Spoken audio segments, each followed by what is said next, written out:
Top story. Although Biden entered his presidency with an ambitious agenda of police reform, wage increases, and infrastructure spending, he forgot the crucial fact that Joe Manchin is president. Quote, with bipartisan negotiations faltering, President Biden and Senate Democrats are facing difficult decisions about how to salvage their hopes of enacting a major new infrastructure package this year. Whew, thank God, everybody. We dodged another progressive bullet. If we all do our part and keep stalling, we'll weather this progress pandemic and can celebrate on our crumbling bridges by July 4th. Now, Patrick, what lessons should future presidents take away from the Biden administration as it enters the traditional pre-midterm lame duck period? I mean, to me, this seems like a fairly obvious thing for the Biden administration to be pushing for. But it turns out that there is bipartisan, centrist objections to the scope of the infrastructure bill that he's put forward, and a question about how we would pay for it without taxing the extremely rich. Patrick, you raised several great points, which we will discuss further in our upcoming special, The Biden Presidency 2021 to 2021, a look back. Now, as Americans watch anxiously from their mobile homes, Senate Majority Leader Schumer will force a vote on establishing a bipartisan January 6th commission in a savvy attempt to run out the clock on his own party's legislative agenda. Here's Minority Leader and man idling his car in front of a honking ambulance, Mitch McConnell. I think at the heart of this recommendation by the Democrats is that they would like to continue to debate things that occurred in the past. They'd like to continue to litigate the former president into the future. I gotta say, it is smart of Republicans to box Democrats into investigating insurrections that have yet to occur. And I am all for this commission. Let's keep focus on disciplining the angry mobs rising up against the illusion of democracy instead of confronting the billionaires creating the illusion of democracy. Exactly. We need to get to the bottom of not the bottom of this. Patrick, back us up. To me, the hypocrisy of Mitch McConnell here is really extraordinary. The idea that you would suddenly have a situation in which, with a new administration, it's just Control Alt Delete, Nerd in alert. which you just kind of reboot and look forward.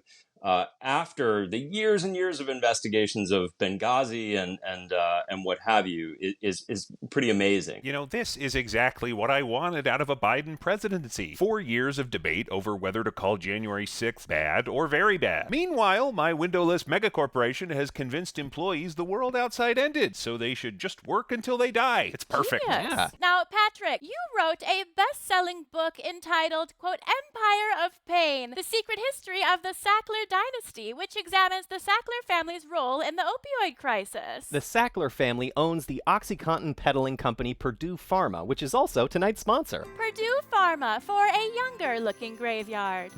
So Team Patrick, let's keep in mind who pays the bills as we discuss this next story. Fantastic. Well, I was enjoying my morning cup of healthy narcotics. I read in the Washington Post that in 2020, health researchers predict at least a 27% jump in fatal overdoses compared to 2019, which would be the largest single-year percentage increase in the last 2 decades. Experts say a major factor was the pandemic. Now, Patrick, will you publicly apologize to the Sackler family now that we know that the cause of overdoses during the last 2 decades is the pandemic? I mean, the company that they own, Purdue Pharma, and the drug that they marketed, OxyContin, was the tip of the spear. It was what got us to where we are today. It was a painkiller that did bring a lot of people relief. The problem was that they marketed it not just for severe pain, but for moderate pain. They tried to get to as big a market as possible, and they did that by telling doctors it wasn't addictive when it was. Are you out of your mind? I want to die because we specifically asked you not to say anything negative. Are you sponsoring this segment, Patrick? I don't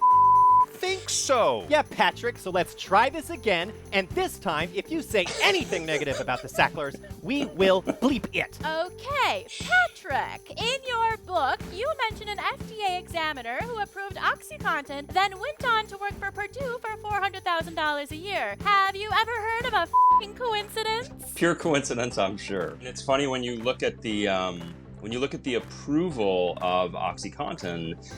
The drug was approved, but also a bunch of kind of fairly crazy, in retrospect, marketing claims for the drug. And the guy who gave the approval was a guy named who was the and not long after for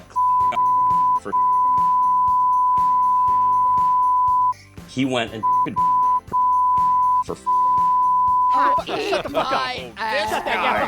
The opioid crisis was actually a positive push to expand affordable housing by moving so many West Virginia homeowners to their local morgues. See, Patrick, there's no reason a mountain of death can't be spun as a positive thing to enrich yourself. It's the American way. Absolutely. Thank you, Patrick. And again, this segment has been sponsored by Purdue Pharma. Fast, eternal pain relief.